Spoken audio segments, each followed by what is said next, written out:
The ship's bridge hummed with the soft thrum of machinery as Elias Harrow ran a final check on the freighter's systems. The console in front of him blinked with a steady rhythm, shields at full charge, engines operating within normal parameters, navigation sensors calibrated. Everything was as it should be, yet he couldn't help but feel a sense of anticipation. "Looks like we're ready for another run," he said, mostly to himself. "Cargo holds are secure," came the voice of Saul Roderick from behind him. The tall, broad-shouldered engineer stepped into the bridge, his grease-stained hands tucked into the pockets of his jumpsuit. No leaks, no surprises. Even that number 3 manifold's behaving. Elias turned and grinned. "It's about time that thing stopped giving us grief." Saul chuckled, his low voice carrying the warmth of years spent in close quarters with a crew that had become more family than colleagues. "You'd think it'd finally get the memo. So, where to this time?" "Routine delivery out to Calypso Station. Shouldn't be too complicated." Elias swiveled his chair to face the larger viewports where the stars stretched in endless patterns, each one a faint pinprick of light that seemed to hold its own mysteries. Saul followed his gaze and leaned against the wall, his muscular frame relaxed but his sharp eyes taking in every detail. "You've been staring at those stars more than usual lately. Something on your mind?" Elias shrugged. "Just thinking about the long haul.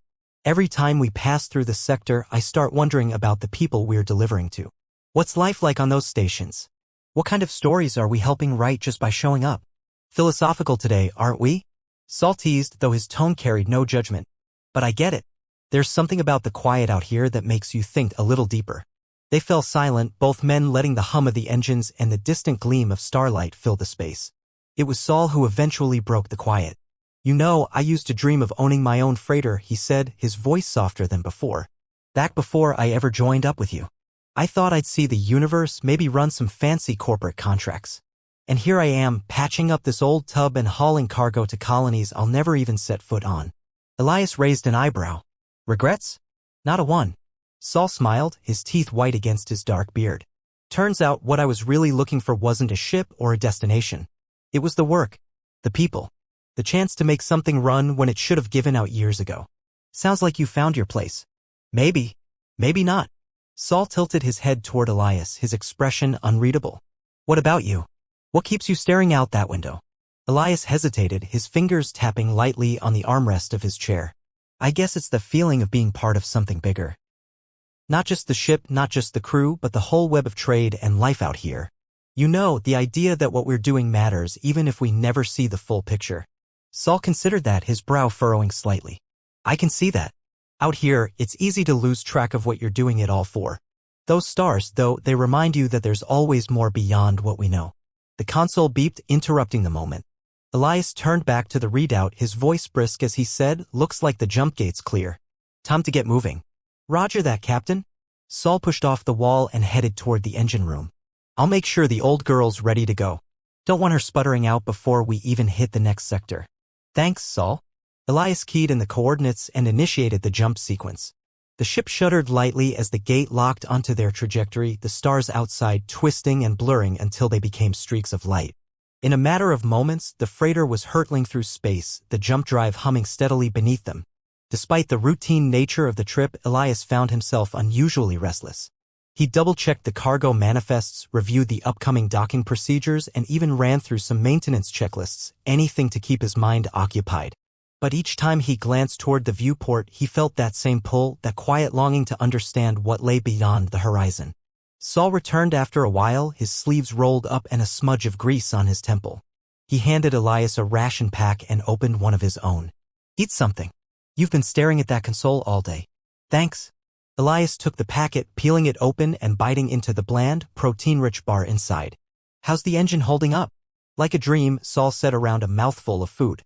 "Even number 3's purring. I might actually get some sleep tonight without having to babysit it. That'd be a first." Elias smirked, but his expression quickly shifted back to that thoughtful frown. Saul noticed and nudged his shoulder. "All right, what's going on with you? You're not this moody normally." Elias sighed, setting the half-eaten bar aside. "I don't know, Saul.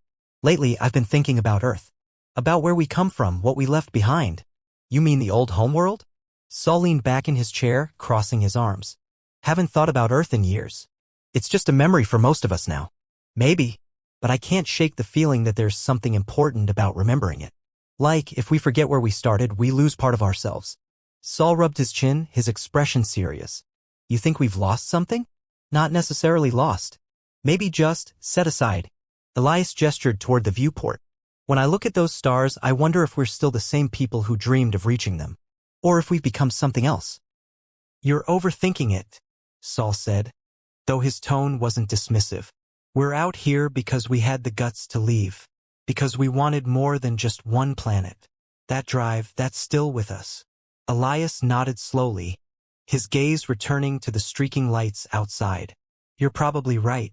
It's just hard to put into words. Don't need to put it into words, Saul said, clapping a hand on his friend's shoulder. You just keep flying. I'll keep the ship running. And maybe one day, we'll figure out what all this means. Maybe. Elias smiled faintly, the weight on his shoulders feeling just a bit lighter. The freighter hummed steadily as it approached Calypso Station, its weathered hull gliding smoothly into position. Elias leaned forward in his chair, scanning the docking monitors. The station's proximity alarm beeped softly, and he reached out to deactivate it with a tap of his fingers. Coming in nice and easy, he muttered. Saul strolled onto the bridge, munching on a ration bar. No drama this time? Looks like a smooth run, Elias said, but his voice carried a note of suspicion. Too smooth. Saul laughed, a deep, rolling sound that filled the quiet cabin. You really have to find something to worry about, don't you? It's a docking, not a life-or-death mission. Elias gave him a sideways glance. When was the last time we docked anywhere without some kind of hiccup? A broken clamp, a stuck airlock. Something always goes wrong. Well, Saul said, finishing his ration bar with a loud crunch. If it makes you feel better, I'll head down and check the seals myself. Might even take a wrench to that airlock mechanism before the station crew gets a chance to jam it. Much appreciated, Elias said with a faint grin. He returned his attention to the screens, double-checking the ship's alignment. Calypso Station's docking arms extended toward them, flashing green signals to confirm clearance. It felt oddly routine, but Elias couldn't shake the tension in his shoulders. He wasn't superstitious, but he'd been a pilot long enough to know that complacency was dangerous. I'll be in cargo if you need me, Saul said over his shoulder as he headed for the hatch. Elias nodded absently, already focused on the delicate maneuver of aligning their ship's airlock with the station's docking ring. As the two ships locked together with a satisfying thud, the console lights shifted from amber to green. The freighter was officially docked. Elias sat back in his chair, exhaling a slow breath. Well, that's done. The door behind him hissed open, and a new voice broke the calm. Nice work, Captain. You make it look easy. Elias swiveled in his chair to find a man in a worn utility uniform standing just inside the bridge. The newcomer was tall and lean, his weathered face marked by years of hard labor. He carried himself with a casual confidence, his hands resting on his hips. Who are you? Elias asked, keeping his tone neutral. Name's Mark Zane, the man said. Station chief here on Calypso. Thought I'd come aboard and greet the crew myself. Welcome to our little slice of the frontier. Elias stood and extended a hand. Elias Harrow, captain of the Icarus. Appreciate the welcome. Mark shook his hand firmly, his grip strong but not overbearing. You're a bit early. We weren't expecting your run until tomorrow. Elias shrugged. Made good time. Figured it'd be better to get the supplies here sooner rather than later. Mark's lips quirked in a half-smile. Can't argue with that. You've got a reputation, Harrow. Reliable, professional, no nonsense.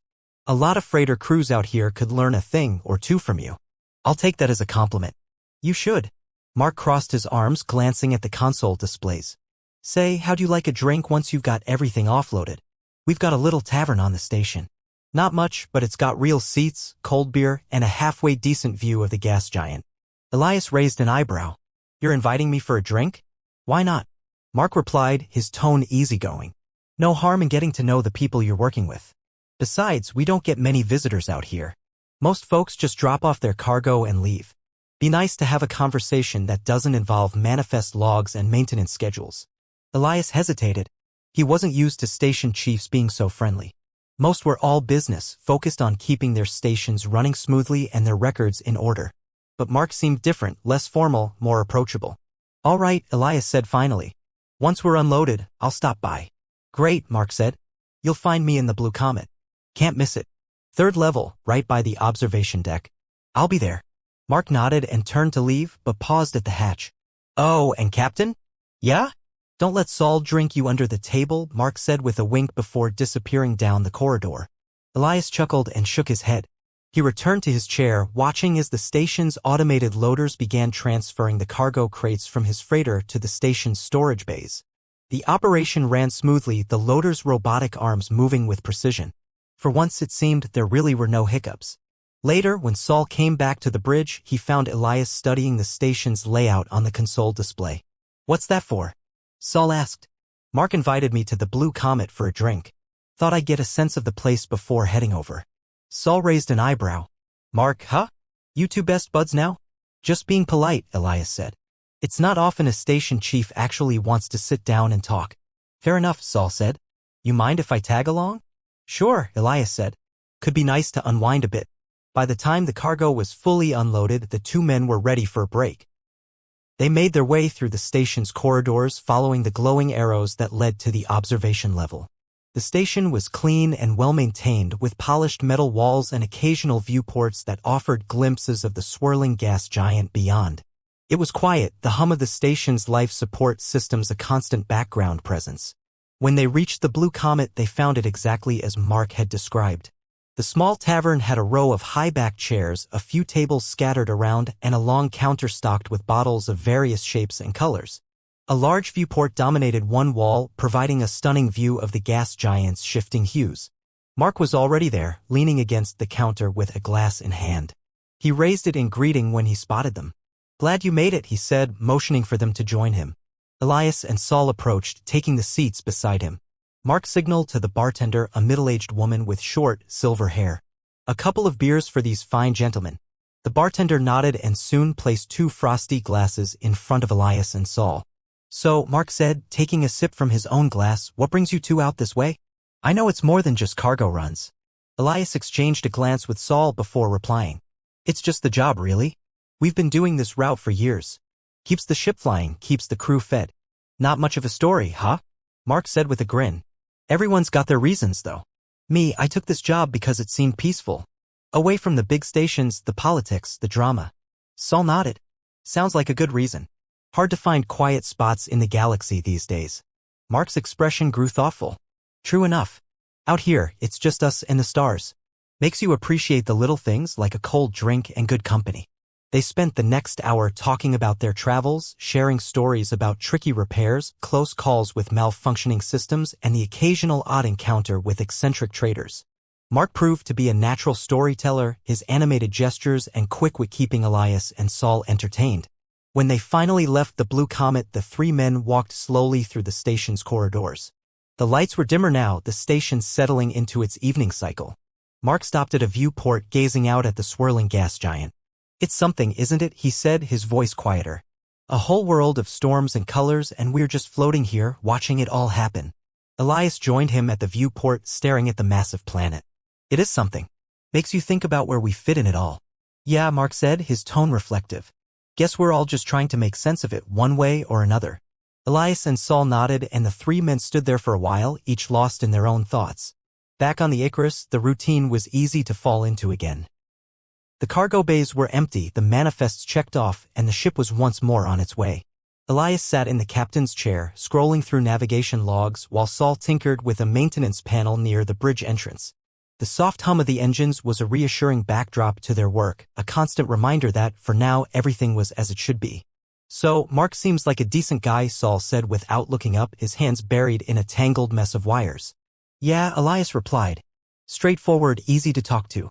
It's nice, meeting someone who doesn't act like every word out of their mouth is a negotiation. Saul smirked. That's the frontier for you. Folks out here are either too busy staying alive to play games, or they've figured out that honesty saves a hell of a lot of time. Still, Elias said, leaning back in his chair, you don't expect a station chief to be so laid back. Most of them are either all business or too preoccupied with status to be much fun. Saul shrugged. Maybe he's just figured something out that the rest of us haven't. I mean, the guy's running a stable station in a tough spot and still finds time to kick back and have a drink. That's not a bad way to live. Elias nodded, tapping his fingers on the armrest. Makes you think, doesn't it? About what? Saul asked, pulling out a frayed cable and replacing it with a fresh one. About why we do this, Elias said, his voice thoughtful. We've been flying this route for years. Just the two of us. No big crew, no huge operation. It's simple. But is it enough? Saul sat back on his heels and looked up at him. You thinking about retiring or something? No, Elias said quickly. Not that. Just wondering if there's more out here than just running cargo. Don't get me wrong, I like what we do. It's honest work and it's got a purpose. But sometimes I wonder if there's more we could be doing. Like what? Saul asked, genuinely curious. I don't know, Elias admitted. Maybe something that builds on what we already do. We've got the ship, we've got the skills. Maybe there's a way to make more of a difference. Difference, huh? Saul mused, wiping his hands on a rag. Well, we're not exactly saving lives out here, but we keep people fed, supplied, connected. That counts for something. It does, Elias agreed. But I wonder if we could push it further. Like, what if we ran humanitarian missions? Delivered medical supplies to colonies that can't afford them? Or brought books and learning materials to isolated outposts? Saul raised an eyebrow. Since when did you become a philanthropist? Elias chuckled. Not saying we turn into charity workers overnight. Just that it might be worth looking into. We've got a ship and we know the routes. Who's to say we can't do more with it? Fair enough, Saul said. We'd need to look at the logistics, though. Fuel costs, maintenance, those don't go away just because we're feeling altruistic. True, Elias said.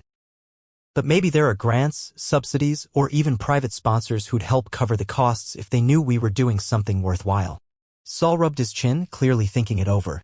You know, it's not a terrible idea. Might even give us a chance to see more of the galaxy. Not just the stations we always stop at, but some of those far-off colonies that rarely see visitors. Exactly, Elias said, a spark of excitement in his voice. We've got the freedom to go places most freighters don't bother with. If we plan it right, we could really make an impact. Saul stood, brushing off his knees. All right, Captain. Let's say we give it a shot. What's the first step? Elias leaned forward, his hands resting on the console. First, we figure out where we're needed most. Talk to station chiefs, colony leaders, anyone who can point us in the right direction. Then we look into what we'll need, supplies, funding, maybe even a couple more crew members to help handle the load. Saul crossed his arms, a small smile on his face. You know what? I'm in. Let's see if we can do some good out here. Worst case, we go back to hauling cargo. Elias grinned. Thanks, Saul. I wasn't sure if you'd be on board with this. Hey, Saul said, clapping him on the shoulder, I trust you. If you think it's worth doing, then it probably is. Besides, it beats sitting around waiting for that number 3 manifold to break down again. The two men shared a laugh, the mood on the bridge lightening. It wasn't just a new plan, it was a new direction, a chance to take what they already had and turn it into something more. By the time the Icarus reached the edge of the colony's sector, Elias and Saul had already hashed out the logistics for their first humanitarian supply run. The colony, an isolated outpost nestled on the rocky slopes of an icy moon, had requested educational materials and agricultural equipment, tools they desperately needed but couldn't afford on their own. Eli pleaded, adjusting the straps on his harness as he prepared for the descent. Besides, it's not like we're doing this for the scenery. No, but it does make you think about how people end up living in places like this, Elias said. So far removed from everything. Well, they've got their reasons, I'm sure, Saul said. Maybe they wanted to get away from the busier parts of space. Maybe this place is all they could afford. Either way, they're here and they're making it work. Elias nodded, his fingers idly tracing the edge of the console. Do you think we're doing enough, though? One shipment of supplies won't solve all their problems. Saul glanced over at him, raising an eyebrow. You always overthink things like this? Maybe, Elias admitted. I just don't want it to feel like we're barely making a dent. Look, we're bringing them something they need. That's more than they had yesterday. You keep worrying about the whole galaxy, and you'll never get anything done, Saul said. Just focus on what we can do, one run at a time. Fair point, Elias said. He straightened up and took a deep breath. All right, let's get this show on the road. As they began their descent, the ship shook slightly, the atmospheric turbulence of the moon's thin air buffeting the Icarus. Elias gripped the controls, his jaw tightening. It's a bit rougher than I expected. You need me up there? Saul asked, peering out of the engine room. No, I've got it, Elias said. Just make sure the cargo's secure. Saul gave him a thumbs up and disappeared back into the hold. The ship shuddered again, but Elias kept a steady hand on the controls, guiding the freighter through the thin clouds of ice crystals until the surface came into view. The colony was a cluster of low, modular structures huddled against the base of a jagged ridge. Solar panels covered the rooftops, and a few small rovers scurried between buildings, their tracks etched into the frozen ground. Contact the colony. Let them know we're coming in, Elias said. Already done. Saul's voice came through on the intercom. They're ready for us. Elias eased the ship down, landing on a clear patch of ground just outside the main settlement. The cargo ramp lowered with a hiss, and a blast of cold air swept into the hold. Saul was the first to step out, his heavy boots crunching on the frozen ground. Elias followed, pulling his coat tighter around him as he squinted against the glare of the icy landscape. A group of colonists approached, their faces weathered by the harsh environment. A tall man in a thick, insulated jacket stepped forward, his gloved hand extended. Welcome to Port Halley, he said. I'm Jared, the colony's foreman. Elias Harrow, Elias said, shaking Jared's hand. And this is Saul Roderick. Good to meet you, Jared said. We've been looking forward to your arrival. The kids have been asking about those books for weeks. Well, we've got plenty of them, Elias said with a smile. And some agricultural equipment to help with your greenhouses. Jared's expression softened and he nodded. Thank you. These supplies will make a big difference. Come on, let's get everything unloaded. As the crew and the colonists worked together to transfer the cargo, Saul struck up a conversation with one of the younger colonists, a wiry man named Evan.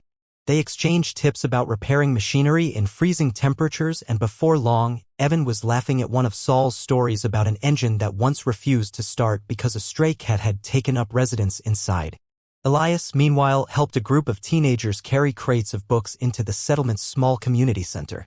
He found himself smiling at their enthusiasm as they talked about what they planned to learn from the new materials. It's not much, but it's a start, Jared said, walking beside Elias. We've been making do with old manuals and hand-me-down textbooks for years. Having something new, something fresh, it means a lot. Elias nodded, his smile fading into a more thoughtful expression. I'm glad we could help. It's just the first step, though. There's still so much more we could do. Jared gave him a knowing look. You can't fix everything in one go. But every step forward counts. And from what I've seen today, you're already making a difference. By the time the Icarus was ready to depart, the mood in the colony had noticeably lifted. The colonists waved as the ship's engines roared to life, and Elias and Saul stood on the ramp, watching as the settlement grew smaller in the distance. You know, Saul said, leaning against the frame, this actually feels pretty good. It does, Elias agreed. I think we're onto something here. Saul grinned. Just wait until we hit the next colony. We'll be pros at this in no time. As the Icarus climbed back into the starry expanse, Elias glanced out the viewport, feeling a rare sense of satisfaction. For the first time in a long while, it felt like they were moving towards something that mattered. Back on board the Icarus, the hum of the engines blended with the faint murmur of voices as Elias and Saul discussed the next steps. The cargo bay was empty, but the sense of purpose that had filled it during the recent delivery lingered. The two men stood at the central console, going over star charts and notes from the colony. All right, Elias said, tapping a finger on the display. Our next stop is Orlan Station. They've got a shipment of medical supplies waiting for pickup, and they mentioned they might have some old repair parts we could use. Orlan's not too far off our usual route, Saul replied, leaning in to get a better look at the charts. How soon do they need the supplies delivered? Sooner is better, Elias said. They've got a settlement on the far side of the planet that's dealing with some kind of outbreak. The faster we get the stuff to them, the more lives they can save. Saul rubbed his chin thoughtfully. That's a tall order. We're not a medical frigate, Elias. No, but we can still help, Elias said firmly. Orlan Station's supply shuttle broke down. If we don't step in, they're looking at weeks before they can get those meds where they need to go. Saul let out a slow breath, then nodded. All right, let's set course. I'll double-check the engines, make sure we're good to go. Thanks, Elias said, giving him a grateful smile. Once we're clear, I'll contact Orlan and confirm the pickup. The ship eased out of its docking position, gliding smoothly into the void. As Saul headed to the engine room, Elias stayed on the bridge, adjusting the ship's course and sending a message to Orlan Station. The response came quickly, a recorded transmission from the station's coordinator, a wiry man named Keller, who spoke with clipped efficiency. "Captain Harrow, we appreciate your willingness to assist," Keller's voice crackled through the speakers. "Our situation is critical. The supplies are packed and ready for immediate transfer. Please proceed to docking Bay 3 upon arrival." "And, Captain, thank you." Elias leaned back in his chair, the weight of the message settling over him. This wasn't just another cargo run. It was a chance to make a real difference. He stared out at the stars, feeling the quiet responsibility of the task ahead. Saul returned a short while later, wiping his hands on a rag. "Engines are good. We'll have no trouble making the run." "Good," Elias said. "I've got confirmation from Orlan. They'll be ready when we arrive." Saul sat down in the co-pilot's seat, stretching out his legs. "You ever think about how we got here?" "What do you mean?" Elias asked, glancing at him. "I mean, running emergency supplies, helping out colonies in trouble. This isn't what we signed up for when we first bought the Icarus," Saul said. "Back then, it was just about making enough credits to keep flying." Elias nodded slowly. "True. But things change. We change. What started as a way to get by turned into something more." "Funny thing is," Saul said, leaning forward, "I don't mind it. Feels good to be doing something that matters, even if it wasn't part of the original plan." Elias smiled faintly. "Same here. It might not have been what we expected, but it's a path worth following." The ship continued its journey, the stars blurring into streaks as they entered faster-than-light travel. Elias and Saul lapsed into a comfortable silence, the quiet hum of the engines filling the bridge. The steady rhythm of the ship was almost meditative, a reminder that even in the vastness of space, there was a steady course to follow. When they finally reached Orlan Station, the docking process went smoothly. The station's crew worked quickly, loading crates of medical supplies onto the Icarus under Saul's watchful eye. Elias met with Keller on the station's observation deck, where the station coordinator briefed him on the situation planetside. "The settlement on the planet's southern continent is dealing with a particularly nasty virus," Keller explained, his face drawn with concern. "They've run out of critical supplies, antiviral medications, sterile syringes, basic protective gear.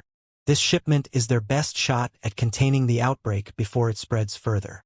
Elias listened carefully, his expression serious. "We'll get it there as fast as we can. Do you have any updated navigational data or landing coordinates?" Keller nodded and handed over a data chip. "Everything you need is on there. And, Captain, I can't overstate how much this means to them." "I understand," Elias said. "We won't let them down." Back on the Icarus, the mood was focused but calm. Saul ran a quick check on the cargo restraints, making sure everything was secured for the descent. Elias plotted the course to the settlement, noting the planet's turbulent weather patterns and mountainous terrain. As they approached the atmosphere, Saul joined Elias on the bridge, taking his seat beside him. "Looks like we'll be flying blind for part of this. That storm system near the drop zone is nasty." Elias nodded. "We'll have to go in low, below the worst of the turbulence. It's not ideal, but it's the only way to get the supplies there intact." Saul gave a wry grin. "And here I thought we'd have a quiet run for once." "When's the last time we had a quiet run?" Elias asked with a chuckle. "Point taken," Saul said. "Let's just get it done." The Icarus dipped into the atmosphere, the ship trembling as it punched through layers of thick clouds. Visibility dropped to almost nothing, and the cockpit lights dimmed slightly as the ship's sensors struggled to keep up. Elias gripped the controls tightly, his jaw set as he guided the freighter through the buffeting winds. "Coming up on the coordinates," he said, his voice steady despite the turbulence. "Hold on. It's going to be rough." The ship shuddered violently as they hit a pocket of turbulence, but Elias kept it steady, adjusting the thrusters and flaps with practiced ease. Saul watched the instruments closely, calling out readings and helping to fine-tune their approach. Finally, the settlement came into view, a cluster of structures nestled against a rocky ridge, their lights barely visible through the storm. Elias brought the ship down gently, landing just outside the main building. The cargo ramp lowered with a hiss, and a team of settlement workers rushed out to retrieve the supplies. Elias and Saul stepped out into the howling wind, their coats pulled tightly around them. One of the settlement's medics, a middle-aged woman with a determined expression, came forward to greet them. "You made it," she said, her voice barely audible over the wind. "Thank you. We've been holding out as best we can, but this will make all the difference." Elias nodded. "Just tell us what else you need." The woman glanced at the crates being offloaded, then back at him. "For now, this is enough. But if you're willing, we could use more equipment in the future. There's always something." "We'll be in touch," Elias said. "For now, let's get these supplies unloaded and into the right hands." As the last of the crates was moved inside, the settlement workers and medics began distributing the supplies. Elias and Saul helped where they could, handing out equipment and lending a hand with setup. The storm continued to rage outside, but inside there was a sense of purpose, a quiet determination to push through the crisis. Hours later, as the winds began to die down, Elias and Saul boarded the Icarus once more. The settlement's medic waved to them from the ground as the cargo ramp closed, and Elias gave her a small nod before turning back to the controls. "Another job well done," Saul said, settling into the co-pilot's seat. "Another step forward," Elias said, starting the engines. "And more to come." The ship lifted off, climbing through the thinning storm clouds and back into the open expanse of space. Elias and Saul exchanged a glance, a silent agreement passing between them. This was the work they were meant to do, and they'd keep doing it, one settlement, one shipment, one mission at a time.